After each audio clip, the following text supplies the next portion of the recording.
আল্লাহর তরবারি, খালিদ ইবনে ওয়ালিদ রাদিয়াল্লাহু আনহু। অনেক আগের কথা, মক্কার এক শক্তিশালী ও বুদ্ধিমান ব্যক্তি ছিলেন যার নাম ছিল খালিদ ইবনে ওয়ালিদ। তিনি একজন সাহসী যোদ্ধা ছিলেন এবং এক প্রভাবশালী পরিবারে জন্মেছিলেন। প্রথমে তিনি ইসলামকে মানতেন না। উহুদের যুদ্ধে তিনি মুসলমানদের বিরুদ্ধে লড়েছিলেন এবং কুরাইশদের জয় এনে দেন। কিন্তু খালিদ রাদিয়াল্লাহু আনহু এর হৃদয় ছিল সদয়। তিনি ভাবতে শুরু করলেন। তিনি দেখলেন নবী মুহাম্মদ সাল্লাল্লাহু আলাইহি ওয়াসাল্লাম কতটা সৎ, ধৈর্যশীল এবং ইসলাম কিভাবে শান্তির বার্তা ছড়াচ্ছে। অবশেষে তিনি ইসলাম গ্রহণ করেন। যখন তিনি মদিনায় এলেন, নবী সাল্লাল্লাহু আলাইহি ওয়াসাল্লাম হাসলেন এবং বললেন, খালিদ হচ্ছে আল্লাহর তরবারি।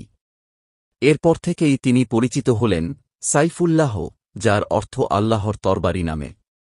খালিদ রাদিয়াল্লাহু আনহু ইসলামের একজন শ্রেষ্ঠ সেনাপতি হয়ে উঠলেন।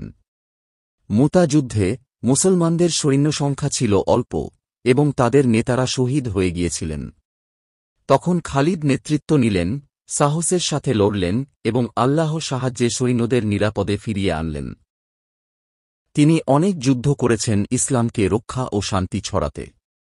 তিনি কখনও অহংকারী বা লোভী ছিলেন না। এমনকি বড়যুদ্ধ জেতার পরও তিনি সব কৃতিত্ব আল্লাহকে দিতেন।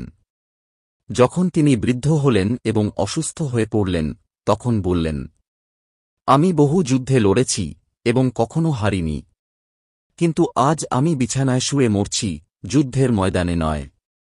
তিনি শহীদ হওয়ার ইচ্ছা করতেন, কিন্তু আল্লাহ তাঁকে শান্তিপূর্ণ মৃত্যু দিলেন। আজও মুসলমানেরা খালিদ ইবন ওয়ালিদ কে স্মরণ করেন সাহসী, বিশ্বস্ত ও বিনয়ী এক ইসলামী বীর হিসেবে।